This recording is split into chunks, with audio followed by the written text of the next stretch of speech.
Biarlah perjumpaan kita dalam kebaktian minggu ini semakin mempererat persekutuan kita.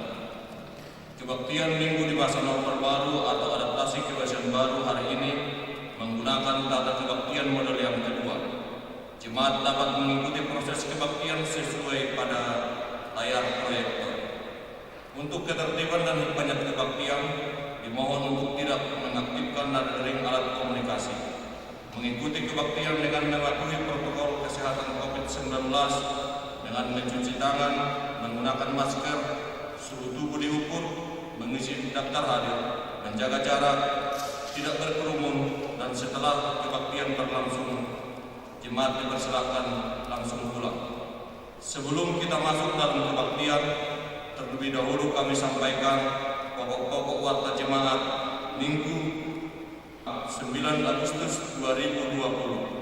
1. Pelayan kebaktian Pendeta Harsesat Valentino, pendamping Penatua Ibu Hana Baban, pembuka dan warta Penatua R. Siregar, penyambut tamu Penatua R. Siburian dan Penatua I. Sihaan, pemandu pujian Ibu Kori dan Ibu ST Tagalung, organis Saudara Antonius Paroke, multimedia Saudara Immanuel Sukalingging, kolektan Majelis Jemaat. 2. Jadwal kebaktian. Jadwal kebaktian masa normal baru atau adaptasi kebiasaan baru tanggal 16 Agustus 2020 sebagai berikut. A. Kebaktian sesi pertama dilaksanakan pada pukul 8 sampai dengan pukul 9. Penghadir kebaktian warga jemaat wilayah Kadipaten 1 dan wilayah Gunung Sari. B. Kebaktian sesi kedua dilaksanakan pada pukul 10 sampai dengan pukul 11. Penghadir kebaktian jemaat wilayah Kadipaten 2 dan wilayah Ciamat Majalengka. Jemaat hadir 15 menit sebelum kebaktian dimulai. 3. Kebaktian komisi kategorial. 1. Kebaktian anak sekolah minggu dilaksanakan 1 bulan sekali secara daring pada minggu keempat. Syuting dilaksanakan pada minggu ketiga pukul 12 WIB bertempat di ruang konsistori lama. Mohon guru sekolah minggu yang bertugas dapat mempersiapkan diri. 2. Kebaktian kaum muda remaja pada hari Sabtu tanggal 15 Agustus 2020 pukul 18 WIB dilayani oleh Penatua Ibu L. Siombing. Kebaktian dilaksanakan dengan memperhatikan protokol kesehatan. 4. Kebaktian syukur HUT ke-75 kemerdekaan Republik Indonesia. Sehubungan dengan pelaksanaan kebaktian syukur HUT ke-75 Republik Indonesia, maka Majelis Jemaat mengundang warga jemaat untuk hadir dalam kebaktian syukur HUT ke-75 kemerdekaan Indonesia yang dilaksanakan pada hari Senin tanggal 17 Agustus 2020 pukul 10 WIB. Kebaktian syukur dilaksanakan dengan memperhatikan protokol kesehatan dan jemaat hadir 15 menit sebelum kebaktian syukur dimulai. 5. Katekisasi. Katekisasi persiapan CD dilaksanakan setiap hari Jumat pukul 18 WIB. Kiranya para katekisan hadir tepat pada waktunya. 6. Informasi uang santunan kedukaan bagi keluarga anggota jemaat. A. Berdasarkan keputusan Majelis Jemaat tanggal 29 Juli 2020, Majelis Jemaat kembali mengingatkan anggota atau keluarga jemaat agar memenuhi kewajiban uang santunan kedukaan di setiap bulannya. Apabila anggota atau keluarga jemaat dalam 2 tahun berturut-turut tidak membayar uang santunan kedukaan, maka tidak menerima santunan kedukaan. B. Majelis Jemaat mendorong anggota jemaat untuk memberikan persembahan bulanan dengan rutin tiap bulan dan penuh kesetiaan. 7. Persembahan jemaat yang masuk periode 2 Agustus.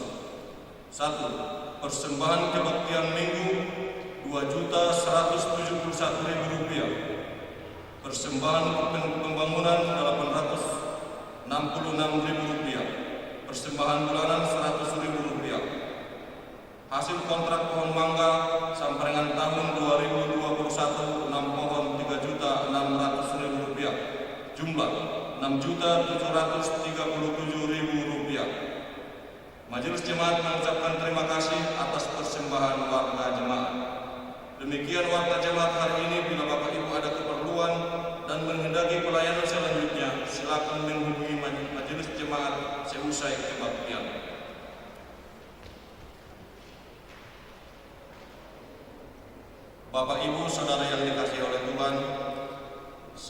kita masuk dalam kebaktian, marilah kita mengambil saat teduh secara pribadi.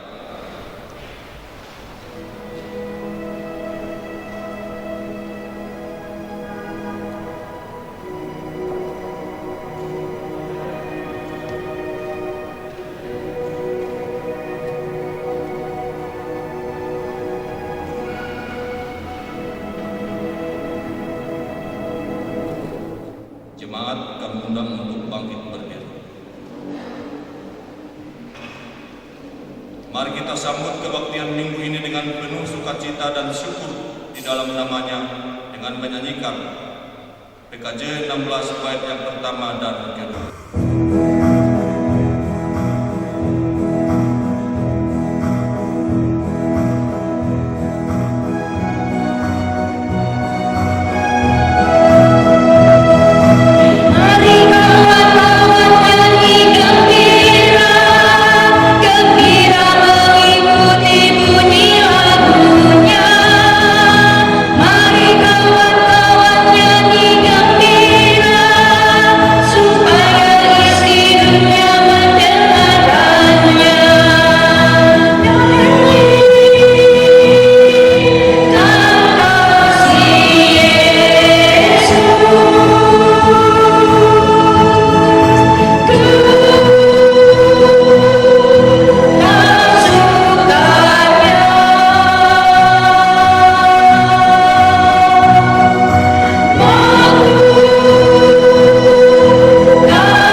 Jemaat Tuhan, kita mulai kebaktian minggu ini dengan sebuah keyakinan bahwa pertolongan kita adalah dalam nama Tuhan yang menjadikan langit dan bumi.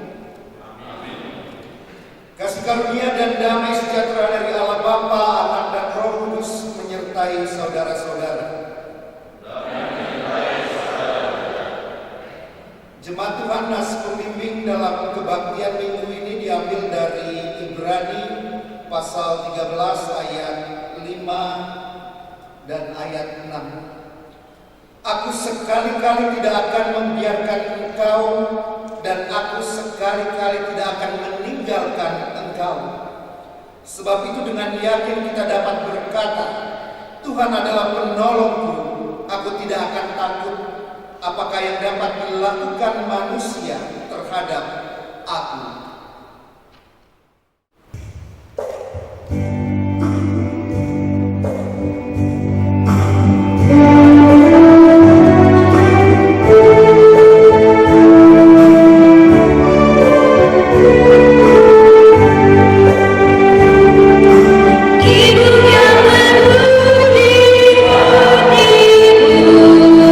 Yesus mengisi dunia.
kesadaran, marilah kita mengaku dosa di hadapan Tuhan Allah kita di dalam saat ini.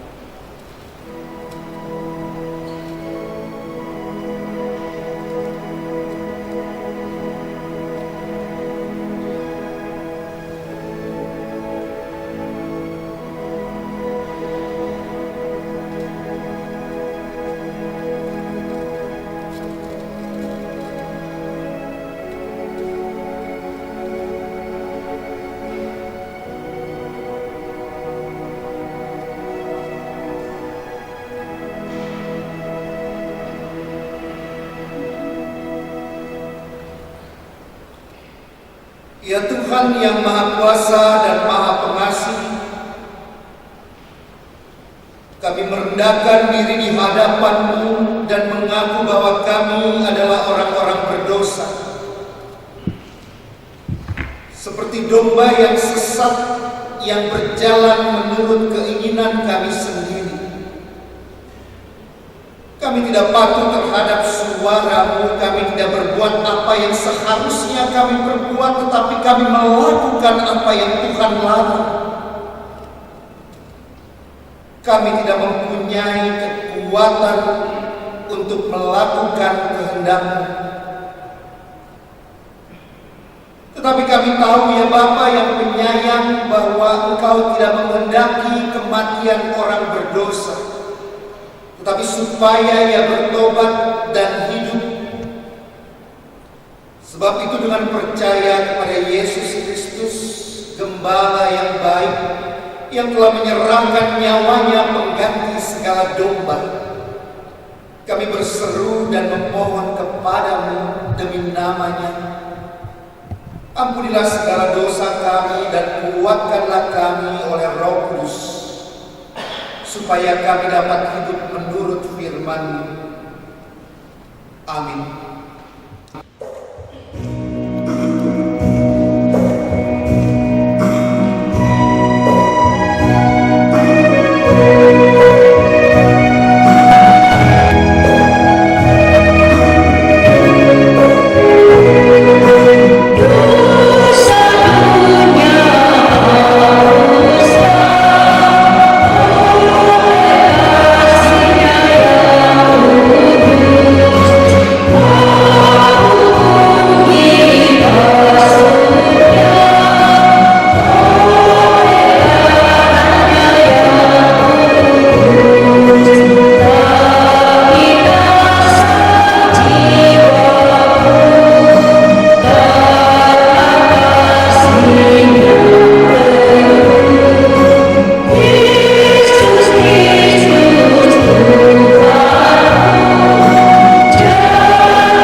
Jemaat Tuhan, dengarlah firman Tuhan yang berkenan mengampuni dosa kita.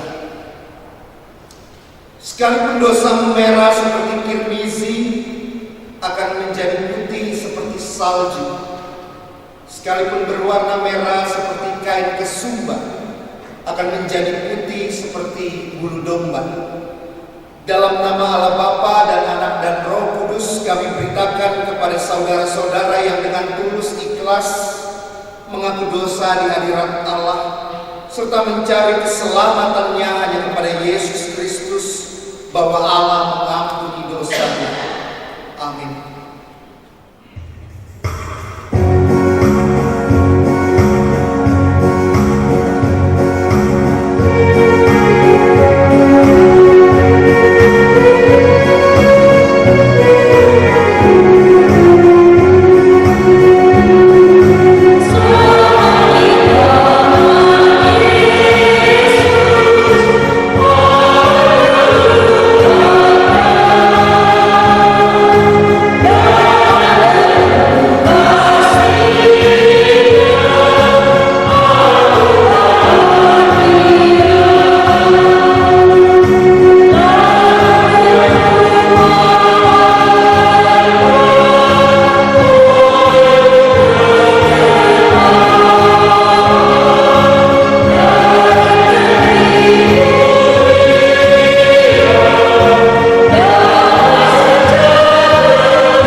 yang telah menerima anugerah pengampunan dari Allah, marilah kita hidup menurut firman-Nya.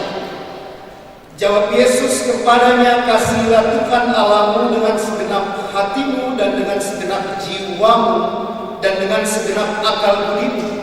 Itulah hukum yang terutama dan yang pertama. Dan hukum yang kedua yang sama dengan itu ialah kasihilah sesamamu manusia seperti dirimu sendiri.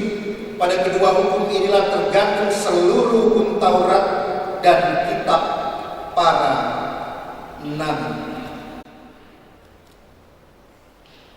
Jemaat Tuhan, kita berdoa sebelum kita merenungkan sabda Tuhan.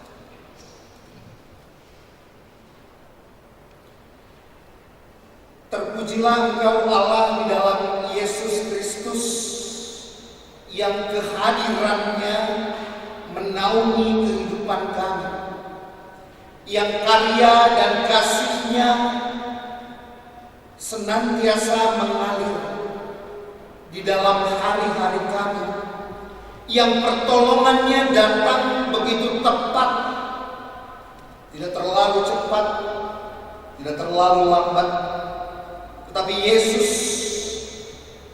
senantiasa selalu hadir ketika kami merasakan pergumulan, merasakan mengalami permasalahan di tengah-tengah kehidupan ini. Bahkan ketika kami terjatuh, bahkan ketika kami bersedih, tetapi Engkau setia ya Tuhan. Dan biarlah keyakinan itu boleh kami renungkan, boleh kami temukan di dalam sabda-Mu ya Tuhan.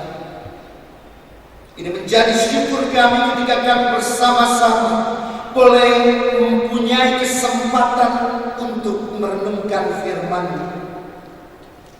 Bersabdalah ya Tuhan, bersabdalah ya Kristus, karena kami sedia mendengarkan firman-Mu.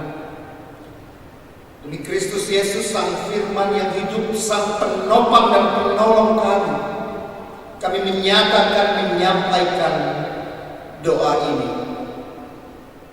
Amin.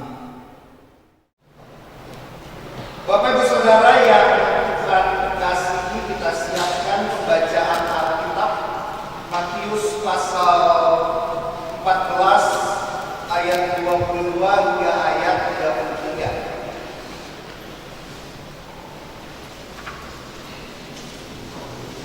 Matius 14 ayat 22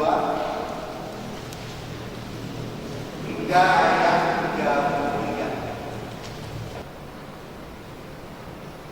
Saya akan membacakannya Bapak Ibu Saudara kita semua. Inilah sabda Tuhan. Lembaga Alkitab Indonesia memberikan judul Yesus berjalan di atas air. Sesudah itu Yesus segera memerintahkan murid-muridnya naik ke perahu dan mendahuluinya ke seberang. Sementara itu ia menyuruh orang banyak pulang. Dan setelah orang banyak itu disuruhnya pulang, Yesus naik ke atas bukit untuk berdoa seorang diri. Ketika hari sudah malam, ia sendirian di situ. Perahu murid-muridnya sudah beberapa mil jauhnya dari pantai dan diombang-ambingkan gelombang karena angin sakau. Kira-kira jam 3 malam datanglah Yesus kepada mereka berjalan di atas air. Ketika murid-muridnya melihat dia berjalan di atas air, mereka terkejut dan berseru, "Itu hantu!" Lalu berteriak-teriak karena takut. Tetapi segera Yesus berkata kepada mereka, "Tenanglah, Aku ini, jangan takut." Lalu Petrus berseru dan menjawab dia, "Tuhan, apabila Engkau itu, suruhlah aku datang kepadamu berjalan di atas air." Kata Yesus, "Datanglah." maka Petrus turun dari perahu dan berjalan di atas air mendapatkan Yesus. Tetapi ketika dirasanya tiupan angin, takutlah ia dan mulai tenggelam, lalu berteriak, "Tuhan, tolonglah aku." Segera Yesus mengulurkan tangannya, memegang dia dan berkata, "Hai orang yang kurang percaya, mengapa engkau bimbang?"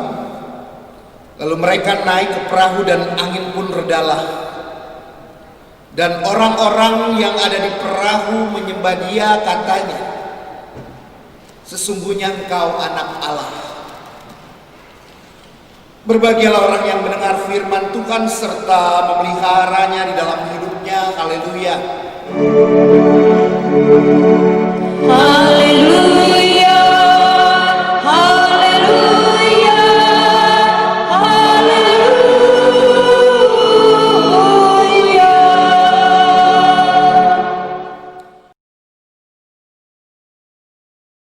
Selamat pagi Bapak Ibu Saudara.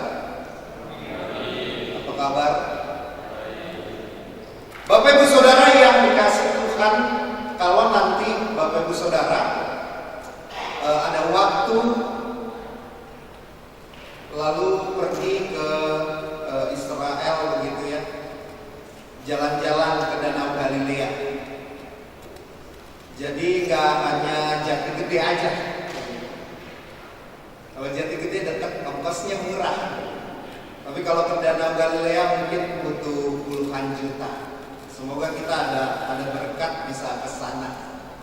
Di Danau Galilea, kalau Bapak Ibu Saudara mungkin sudah pernah ke sana atau akan ke sana, itu akan merasakan sensasi yang beda.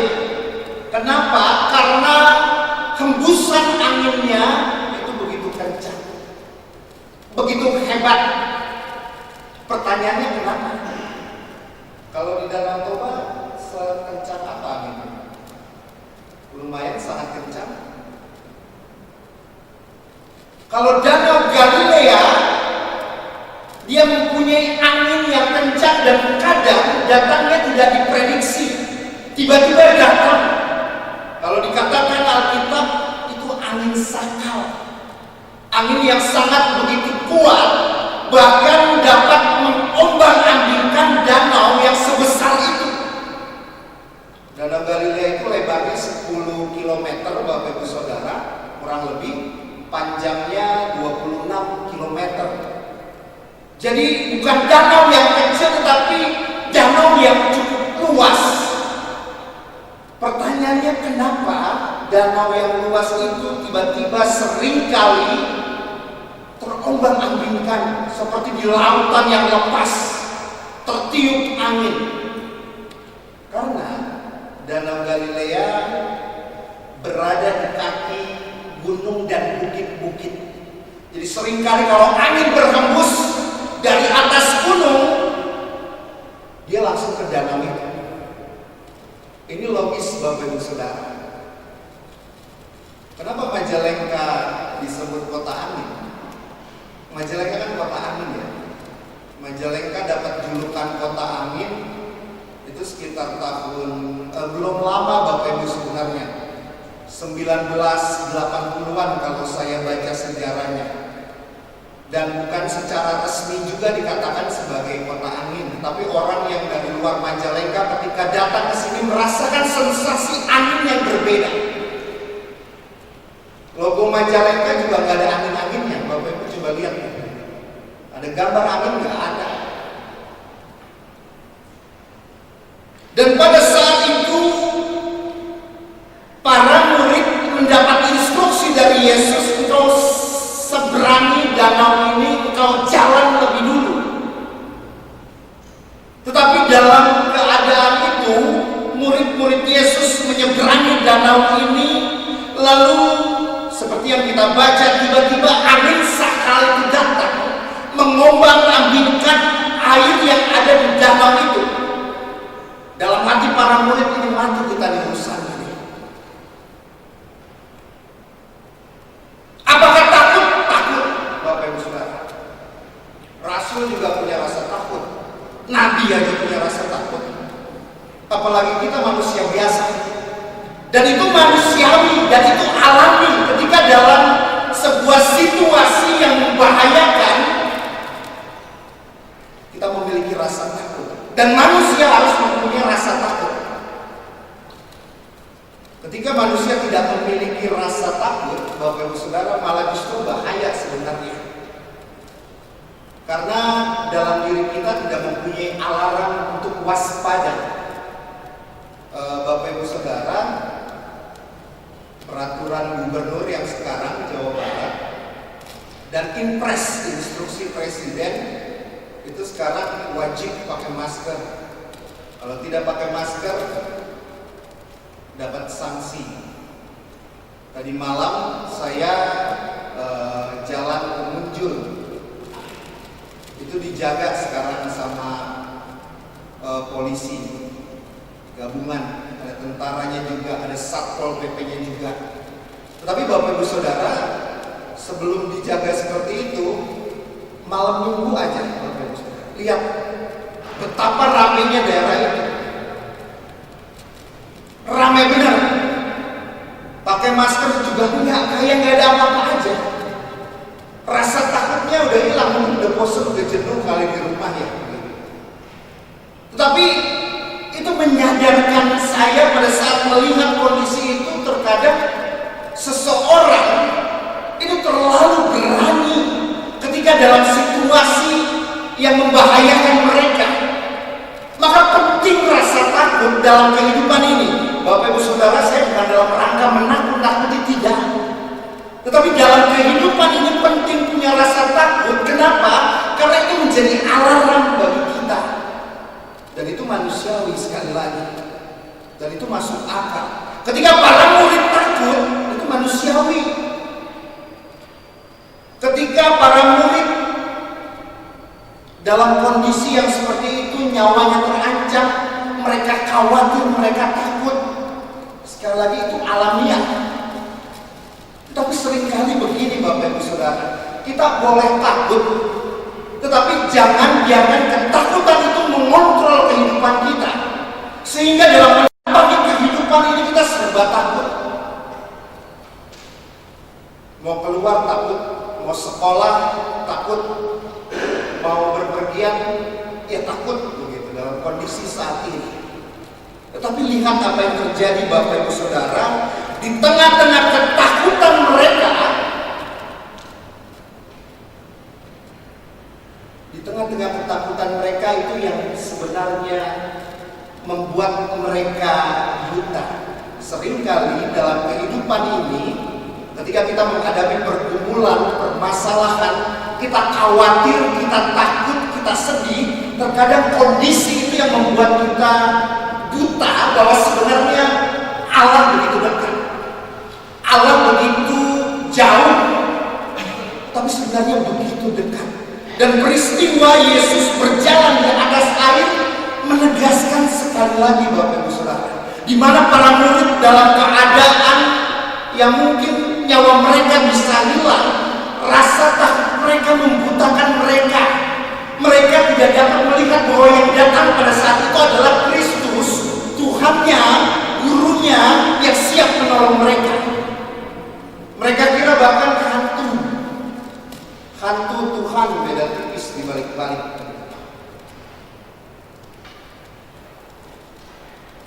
Seringkali ini potret kita Bapak Ibu Saudara. Kita takut yang berlebihan.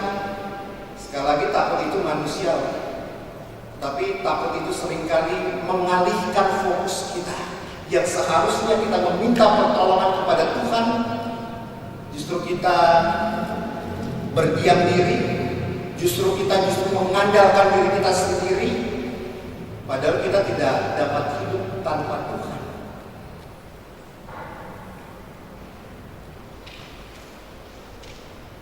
Terkadang yang kita takutin juga sesuatu yang masih jauh di sana. Terkadang yang menjadi ketakutan kita adalah yang belum tentu terjadi. Iya nggak sih Bapak Ibu Saudara? Belakangan hari ini, bukan belakangan, terkadang Bapak Ibu Saudara, Miguel tuh umurnya sekarang 2 tahun. Terkadang kalau dia tidur, saya suka memandangi dia. Apa yang menjadi kekhawatiran saya adalah apakah saya bisa menyekolahkan dia dengan baik? Apakah saya bisa memberikan yang terbaik bagi anak saya? Padahal kan belum terjadi Bapak Ibu Saudara. Oh, sekolah masih lama, nggak lama, mungkin sebentar lagi taman kanak-kanak begitu ya. Tapi terkadang kekhawatiran itu, ketakutan itu mengalihkan fokus kita bahwa sebenarnya Allah menyediakan apa yang kita butuhkan. Dan apa yang terjadi pada para murid di saat krisis, kalau tema kita adalah Yesus sahabat dalam krisis. Apa yang diperlihatkan kisah ini adalah di mana para murid sedang dalam krisis. Yesus yang hadir bukan hanya di tengah sukacita saja, Yesus yang hadir bukan di tengah bahagia dan damai sejahtera saja, tapi di tengah-tengah kesedihan, ketakutan, kekhawatiran kita. Dan dia hadir. Bapak Ibu Saudara coba lihat, Yesus kan menyuruh murid-muridnya nyebrang duluan.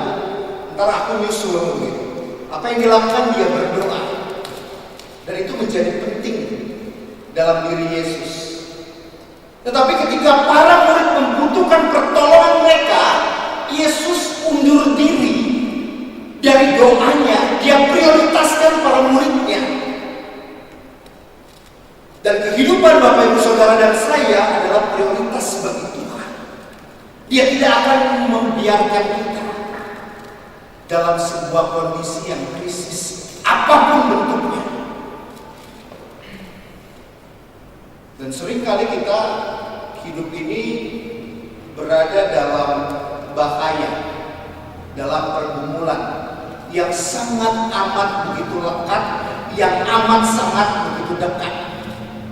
Tetapi yakinlah bahwa pertolongan Tuhan juga lekat dan dekat pada Bapak Ibu Saudara dan saya. Tuhan hadir.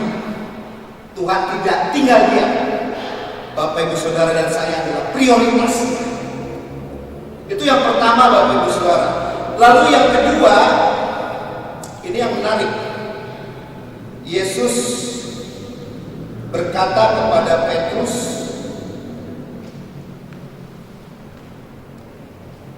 saya akan membacakannya Bapak Ibu Saudara bagi kita semua. Ayat 31.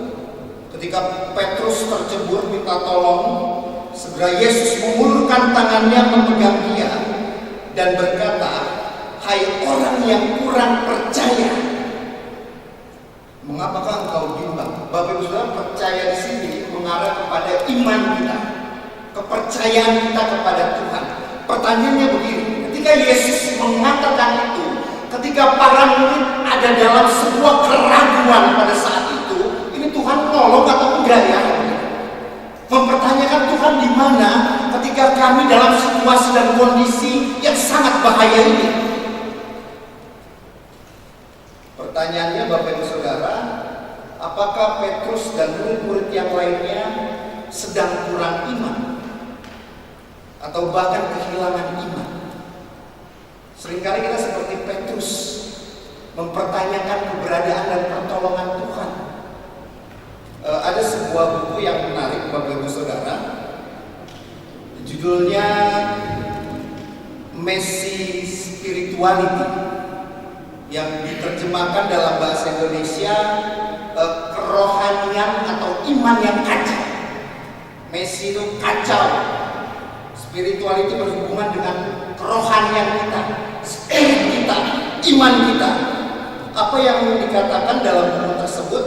Buku ini karya Michael Iaconelli yang menjelaskan ini, bahwa kita manusia adalah manusia yang kacau. Bukan hanya kacau karena kita penuh dosa, tetapi juga kacau karena ketidakkonsistenan kita. Kadang percaya, kadang enggak. Kacau karena turun naik, kacau karena bolak-balik keluar masuk, Kacau karena sebentar percaya, sebentar tidak percaya. Kacau karena sebentar mengerti, sebentar tidak mengerti. Dan kacau karena sebentar paham, sebentar tidak paham. Yakoneli mengatakan bahwa kondisi tersebut adalah kerohanian yang kacau, iman yang kacau. Kekacauan tersebut justru menyingkap mitos kesempurnaan, karena kerohanian yang kacau sebenarnya adalah pelatihan iman yang sesungguhnya. Kerohanian bukan berbicara tentang kesempurnaan, namun tentang beriman kepada Allah di dalam ketidaksempurnaan kita. Jadi kalau Bapak Ibu Saudara, iman kita sedang kacau, apakah kita kehilangan iman? Tidak. Justru itu proses pelatihan iman. Dan itu yang terjadi pada para murid. Kepercayaan mereka kacau, mempertanyakan kehadiran Tuhan di mana ketika dalam bahaya seperti ini. Gak masalah Bapak Ibu Saudara ketika iman kita benar-benar kacau di dalam permasalahan, di dalam pergumulan, kita bertanya-tanya, gak masalah. Justru itu menunjukkan kita berproses dan beriman. Tetapi yang perlu kita ketahui adalah walau kerohanian kita sedang kacau, iman kita sedang kacau, kita tahu pertolongan Tuhan tidak pernah kacau. Dan pertanyaannya, maukah kita melibatkan Tuhan di dalam kekacauan itu? Karena Tuhan siap sedia hadir. Dan potret ini menjadi kisah bagaimana Yesus yang hadir bagi para murid dan bahkan bagi kita di tengah-tengah krisis, di tengah-tengah kekacauan, apalagi pada masa pandemi ini. Toh mungkin hingga saat ini kita masih ketemu nasi kan, ada yang nggak makan sama sekali. Toh kita masih pakai baju, kita masih bisa minum. Kisah ini menyadarkan kita bahwa kehidupan ini tidak selamanya ideal, kehidupan ini tidak selamanya baik-baik saja.